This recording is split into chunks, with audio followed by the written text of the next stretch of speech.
वालेकुम students, I am your chemistry teacher mister Bubakar. Hope so आप सब खैरियत से होंगे। अल्लाह पाक आप लोगों को अपने हिफ्ज़ व मान में रखे। जैसे कि हमने चैप्टर 9 स्टार्ट किया हुआ है और लास्ट लेक्चर में हमने लॉ ऑफ मैस एक्शन के बारे में पढ़ा था और उसकी डेरिवेशन हमने की थी जनरल रिएक्शन के साथ। तो वो जो डेरिवेशन थी उस डेरिवेशन से हमने जो है वो केसी की वैल्यू निकाली थी। केसी को एक्सप्रेस किया था हमने कुछ इस तरह। उसके बाद ये एक्सप्रेस किया था और उसके बाद फिर हम देखेंगे आज के इक्विलिब्रियम कांस्टेंट क्या है। आज हमारा टॉपिक है equilibrium constant and it's units के इक्विलिब्रियम कांस्टेंट क्या है और इसके यूनिट्स क्या होते हैं, किस तरह निकालते हैं, उसके बारे में हम पढ़ेंगे। लेकिन उससे पहले मैं आप लोगों को पिछले लेक्चर के बारे में थोड़ा सा रिमाइंड करवाता जाऊं कि हमने लास्ट में पढ़ा था कि ये जो हम लिखते हैं इक्विलिब्रियम जो एक्टिव मैसेज के बारे में पढ़ा था कि एक्टिव मैस क्या होते हैं।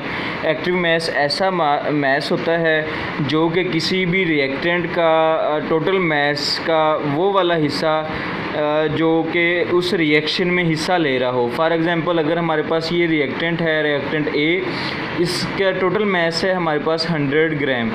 इसमें से जो रिएक्शन में हिस्सा सपोज़ कि अभी तक हम 5 मिनट से रिएक्शन चल रहा है, 5 मिनट के बाद हमने रिएक्शन को देखा तो उसमें से 100 ग्राम में से 30 ग्राम जो है वो यूटिलाइज़ हो चुका था। वो जो 30 ग्राम होगा वो एक्टिव मैस होगा किसका, इस रिएक्टेंट का। सिमिलरली हम रिएक्टेंट बी को भी देखेंगे, इसकी जो टोटल मैस होगा उसमें से जितना मैस जो है वो यूटिलाइज़ हो चुका होगा रिएक्शन में वो इस रिएक्टेंट का एक्टिव मैस होगा। ठीक है जी। सिमिलरली हम प्रोडक्ट्स के बारे में भी देखेंगे कि ये जो हमारे पास प्रोडक्ट्स हैं इनका अगर हमारे पास प्रोडक्ट सपोज़ बन गई है टोटल 20 ग्राम को हम इस तरह काउंट कर लेते हैं। सपोज़ 10 ग्राम जो है वो ये वाली सी प्रोडक्ट बनी है, 10 ग्राम हमारे पास बी प्रोडक्ट बनी है। ठीक है जी। तो अब 10 ग्राम में से जब ये प्रोडक्ट्स बन गई हैं तो अगेन ये रिकम्बाइन, क्योंकि ये रिवर्सिबल रिएक्शन है तो ये अगेन रिकम्बाइन होकर रिएक्टेंट्स बनाएंगी।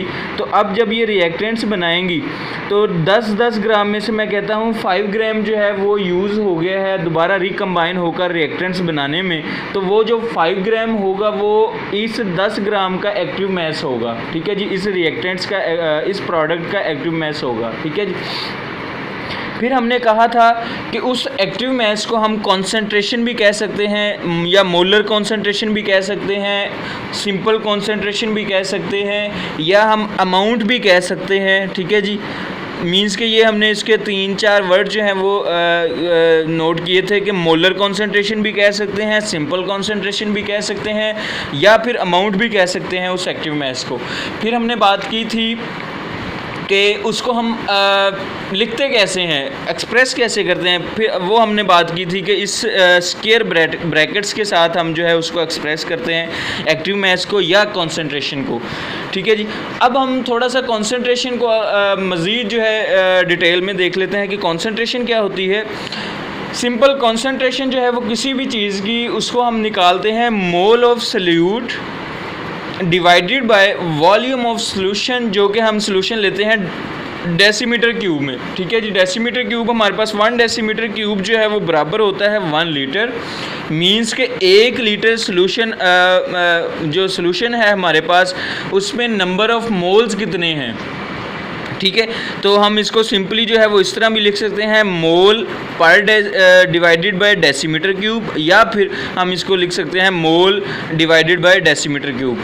अगर हम इसको इस तरह एक्सप्रेस करें इस सूरत में तो हमारे पास ये डेसीमीटर क्यूब जो है डिवाइड हो रहा है। जब ये हम इसको मल्टीप्लिकेशन में लाएंगे तो इसको जो पावर है वो प्लस में है तो वो माइनस में हो जाएगी। ठीक है। जैसे कि ये हमारे पास है मोल पर डेसीमीटर क्यूब। ठीक है जी। नेक्स्ट अब हम इक्विलिब्रियम कांस्टेंट को डिफ़ाइन करते हैं कि इक्विलिब्रियम कांस्टेंट होता क्या है, किस तरह हम इसको जो है वो डिफ़ाइन कर सकते हैं। पहले हम इसको ज़रा देख लें कि इक्विलिब्रियम कांस्टेंट जो है उसको हमने एक्सप्रेस किया था, इसी एक्सप्रेशन से हमने इसको डिफ़ाइन करना है। ये जो हमने एक्सप्रेस किया है इसी एक्सप्रेशन से हम इसको डिवाइड करेंगे। ये हमारे पास ऊपर न्यूमरेटर में जो सारी वैल्यू है ये हमारे पास प्रोडक्ट है, और ये डिनोमिनेटर में जो हमारे पास वैल्यू है ये सारी की सारी रिएक्टेंट्स हैं, ठीक है। अब ये प्रोडक्ट्स किस शक्ल में हमने लिखी हुई है और रिएक्टेंट्स जो हैं वो किस शक्ल में हमने लिखे हुए हैं, ये हम इसको ज़रा थोड़ा सा इन डिटेल पढ़ लेते हैं। पहले हम इसको डिफ़ाइन करते हैं। Equilibrium constant is a ratio of the product of concentration of products. Means के उस कहता है कि इक्विलिब्रियम कांस्टेंट रेशियो है। रेशियो हमेशा दो चीज़ों की होती है दरमियान में, कि किन कौन सी चीज़ों के दरमियान रेशियो है, प्रोडक्ट्स के और रिएक्टेंट्स के दरमियान रेशियो है। अब ये प्रोडक्ट्स कैसे हमने यूज़ किए हैं, रिएक्टेंट कैसे यूज़ किए हैं, इसके बारे में देखते हैं। Ratio of the product of concentration of products. Product of concentration of products का मतलब है, प्रोडक्ट यहाँ पर ये वर्ड जो यूज़ किया गया है ये इस प्रोडक्ट का मतलब है मल्टीप्लिकेशन, ठीक है जी। प्रोडक्ट ऑफ मल्टीप्लाई करें किसको, कंसंट्रेशन ऑफ प्रोडक्ट्स। मींस के जो प्रोडक्ट्स की कंसंट्रेशन होगी उसको हम आपस में मल्टीप्लाई करेंगे। ये हमारे पास दो प्रोडक्ट्स हैं, इनकी कंसंट्रेशन हमने लिख ली है ब्रैकेट्स के साथ, उसको हम आपस में मल्टीप्लाई करेंगे, ठीक है जी। नेक्स्ट वो बात करता है raise to the power of coefficient, और इनके जो कोफिशिएंट होंगे प्रोडक्ट्स के, उनको हम क्या करेंगे, एज अ रेज कर देंगे किसके तौर पर, पावर के तौर पर, ठीक है। पावर के तौर पे हम लिखेंगे raise to the power of coefficient. ये जो कोफिशिएंट है उनको हम पावर के तौर पे, एक्सपोनेंट के तौर पे लिखेंगे, ठीक है। ये बात हमारी हो गई ऊपर वाली मींस के रेशियो ऊपर वाली साइड की। अब हम दूसरी बात करते हैं, to the product of means ratio है ना, प्रोडक्ट्स की हमने बात कर ली, to the product of concentration of reactants. किसके साथ रेशियो है, प्रोडक्ट ऑफ मींस के ये प्रोडक्ट मल्टीप्लाई हो रहे हैं आपस में, ऑफ कॉन्सेंट्रेशन। कॉन्सेंट्रेशन कौन सी है, ये हमने ब्रैकेट्स जो लगाई हुई हैं, किसके दरमियान किसके साथ ब्रैकेट्स लगाई हैं, रिएक्टेंट्स के साथ, ठीक है। ये रिएक्टेंट्स की जो कॉन्सेंट्रेशन है ये आपस में मल्टीप्लाई हो रही हैं, प्रोडक्ट्स हैं, ठीक है, प्रोडक्ट है। Raise to the power of coefficient, इसी तरह कहता है कि हम जो इनके कोफिशिएंट हैं उनको हम एज अ पावर लिख लेंगे, रेज टू द पावर, ठीक है। कोफिशिएंट को हम पावर के तौर पे, एक्सपोनेंट के तौर पे लिख देंगे। तो ये हमारे पास जो है ये इस तरह as a coefficient expressed in a balanced chemical equation.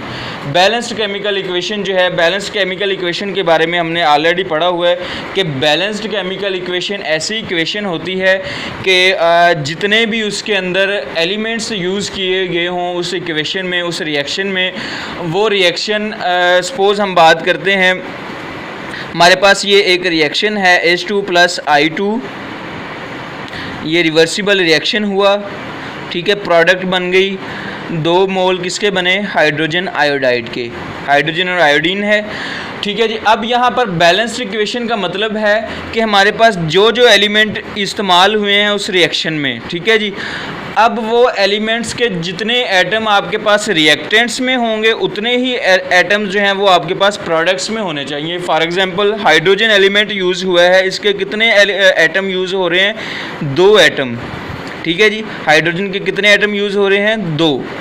Iodine हमने दूसरा एलिमेंट इस्तेमाल किया है, इसके कितने एटम यूज़ हो रहे हैं, 2, ठीक है। अब ये हमारे पास है रिएक्टेंट्स में। प्रोडक्ट्स में हम काउंट कर लेते हैं, क्या प्रोडक्ट्स में भी हमने इन एलिमेंट्स के उतने एटम ही जो है वो हमारे पास हमें मिले हैं।